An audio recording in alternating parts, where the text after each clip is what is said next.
Good evening, everyone. I'm Josephine Achan from Uganda. I'm presenting a case of dysrhythmia within patients who have had hyperkalaemia. We get this kind of patients quite often in Uganda, and we are so familiar with the ECG readings. So most of the patients who come, we kind of detect it a little earlier. So hyperkalemia is life-threatening, and it's normally present among critically ill patients. Mortality is very high, and more prevalent among those patients with CKD. Notably, the symptoms are non-specific. Some patients present with pain, nausea, and malaise. So you have to have high suspicion. So in the myocardium, what actually happens that you get all the EKG changes.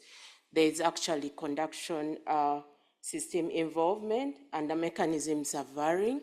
Normally depends on the severity and then the rapidity of onset.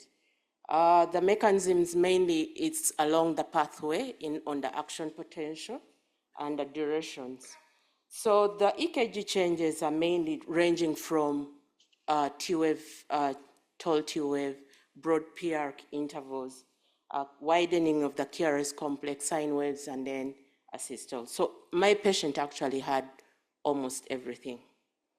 So this was a 48-year-old male who was hypertensive, diabetic, on medication, was recently diagnosed with dilated left ventricle, but EF was preserved, about 52. He presented with complaints of general body weakness, nausea, and vomiting, and was treated in the peripheral center as acute gastroenteritis. Apparently was given antibiotics, but it didn't improve. He claimed, relatives claimed that he had ingestion of herbals, which we don't know the content, and he was regular on his DM meds and then HT meds, but also including diuretic medication. So at the center in the peripheral, by the time they received him, they just did a small vitals and they found he was hypotensive and heart rate was low.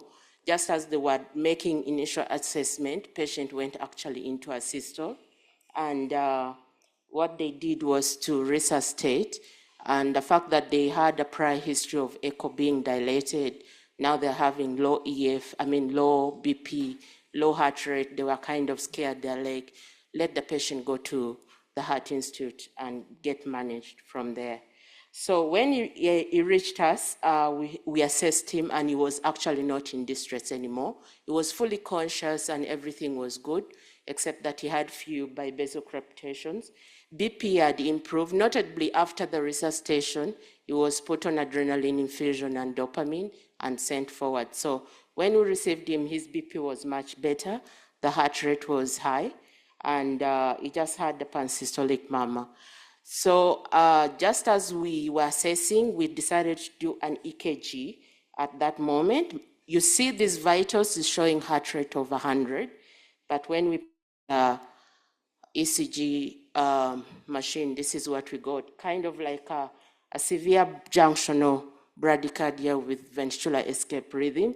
And so we were wondering, why would this patient flip from 100 to almost 40? What could be the cause of the problem?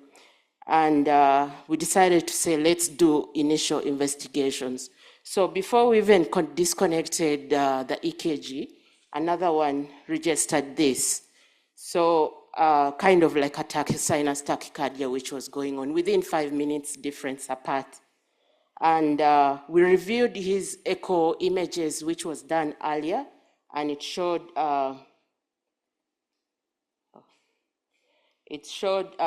slightly dilated left ventricle, but with mid-range EF, and there was just mild to moderate MR. This is more too much color here, but it was mild to moderate MR and some mild AR. There was nothing really much different in this cardiac function. So we did an urgent ABG to understand what's really happening in such a patient. And we found patient had a creatinine of about 7 with a potassium of 3. definitely, potassium of 8. Previously, if you note, the potassium was 5.6, about 2 weeks prior to presentation. And he had a very low pH and also low bicarbonate. So we thought this patient could be having probably, notably also, he had HB of 10. He had no bleeding episodes before, and it was a normocytic normochromic. And then it was also having slightly high phosphate. So we thought this is probably an ongoing chronic renal disease, and then there's an acute onset, maybe because he was having taking diuresis, and then also maybe the herbal ingestions could have been the trigger for this patient. So we started him on medication, and what we did was to actually treat the hyperkalaemia.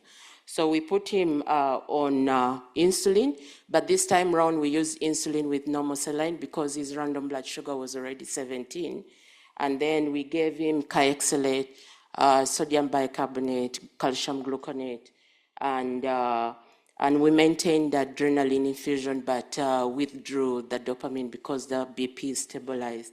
And this is what his EKG maintained during the medication.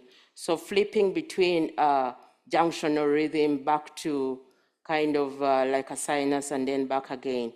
So he took this medication for close to between 30 minutes to 40 minutes. Then just as before he arrested again, another EKG showed something like a sine wave. And with this, it took less than 2 minutes. He arrested. That was his second CPR in less than 2 hours. We resuscitated him. Good enough, every time you resuscitate him, he gets back to normal. And so when after resuscitating, we said, no, we cannot continue with medical treatment, we opted for dialysis. So we took him up for dialysis and he got his treatment. His potassium reduced. And surprisingly, when he reached at a level of 7, he maintained good, nice EKG reading until when he dropped up to 5. And the patient actually survived for 12 months after.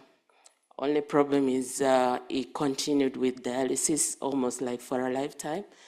But one last dialysis, he got infection, very bad infection, went into cardiogenic shock and died because of the infection, but not because of this EKG. So the take is hyperkalemia is life-threatening and should be identified early.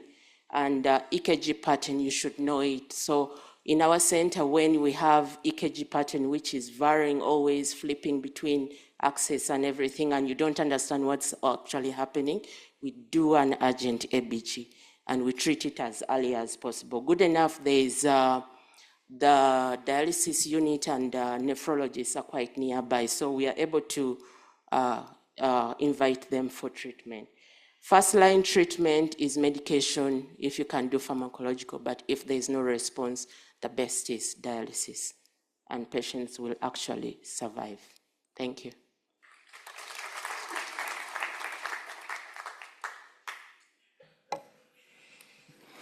I'm having a question, please. Is it possible? These renal injuries, what the response of diabetes or hypertension, or how he was taking concoctions? Because in Africa, many people, they take the treatment, conventional treatment, and at home they do so many other things. What do you think? So we thought it was a mix of everything, given the low HB and then the phosphates. And prior to the event, he had his creatinine of 2.7. So we thought this could have been an ongoing chronic renal disease, which is diabetic related, diabetic nephropathy. And then it gets a trigger, which is an insult from either the herbal ingestion or the diuresis which was introduced because 2 weeks earlier he had an EKG, an echo, and he had symptoms suggestive of probable heart failure. So he was introduced on diuresis. Maybe this triggered, and then he also had vomiting and everything. So perhaps there was dehydration ongoing, which triggered what was already in the process. Dr. Josephine, a very nice case, very educational and very suitable for the audience to learn. Do you have renal transplantation program in Uganda? Yes, we have actually just started this year, and I think every month they're doing one transplant by the local team. Do you have dialysis units all over Uganda? Dialysis unit is within the capital city center, but there are many. In the main hospital, which is the government hospital, there's one big unit, and then different private units have dialysis. So even the patients who can't afford actually can access the government one. Thank you very much, Josephine. Thank you. Thank you, Dr. Josephine. Now with the atrial fibrillation heart failure in the setting of Graves' disease with Dr. Rita Achan.